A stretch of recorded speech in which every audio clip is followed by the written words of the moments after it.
Olá, meus queridos. A gente vai continuar hoje falando um pouco sobre Era Vargas, só que vamos continuar de Vargas Constitucional. Para falar de Vargas Constitucional, é interessante que a gente fale também um pouquinho sobre o contexto internacional. É o contexto em que os reflexos da crise de 29 se espalham também pelo mundo, assim também como as ideias posterior a isso, a crise de 29, as ideias nazifascistas que ganham, mais popularidade na Europa e influencia também outros movimentos, como o movimento integralista brasileiro, que a gente vai estudar agora, que era oposição ao governo de Vargas. Tinha o líder, o Plínio Salgado, era um movimento antiliberal, anticomunista e antissemita. Tinha como lema Deus, Pátria e Família. O lema era uma forma de buscar a adesão da ala mais religiosa e ala conservadora da sociedade. E outro movimento de oposição a Vargas também foi a Aliança Nacional Libertadora, e tinha como líder o Luiz Carlos Prestes. Era um grupo de inspirações comunistas, lembrando mais uma vez aí das influências dos movimentos que estão acontecendo no contexto internacional. Em 1935, eles tentam depor Getúlio Vargas do poder com a intentona comunista. É um movimento que tem repressão muito séria. As pessoas são mandadas como a Olga. Se nós estivéssemos nas aulas regulares, eu provavelmente iria passar um trecho do filme Olga, que foi enviada para a Alemanha nazista. E a ditadura no Estado Novo. Em 1937 já se começava a organizar o contexto aí para a campanha eleitoral de 1938.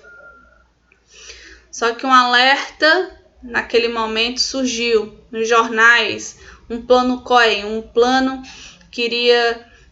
comunista, de inspirações comunistas, que iria destruir o Brasil, queria colocar o Brasil em risco, queria devastar o Brasil. Então Getúlio Vargas, como uma forma de estabelecer a segurança nacional, impede que haja as eleições, empata as eleições de 1938 e ele coloca como aquele que vai garantir a segurança do Brasil, a segurança nacional. Então ele usa esse plano Cohen, esse plano fictício, que depois vai ser descoberto que é um plano fictício, para legitimar um golpe que ele fica até 1945. Acaba o seu governo, seu primeiro governo.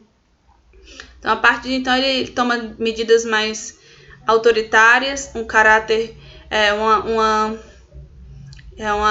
uma constituição com caráter mais controlador e com censuras também, com ações como vai ser feita pela DIP, Departamento de Imprensa e Propaganda, que controla o que vai ser ouvido, visto no Brasil.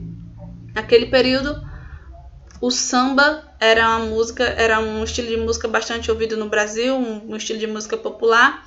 Então eu peguei um exemplo dos sambas, os sambas que eram proibidos, do Wilson Batista. Se tivéssemos também sala, a gente ia fazer a análise da letra.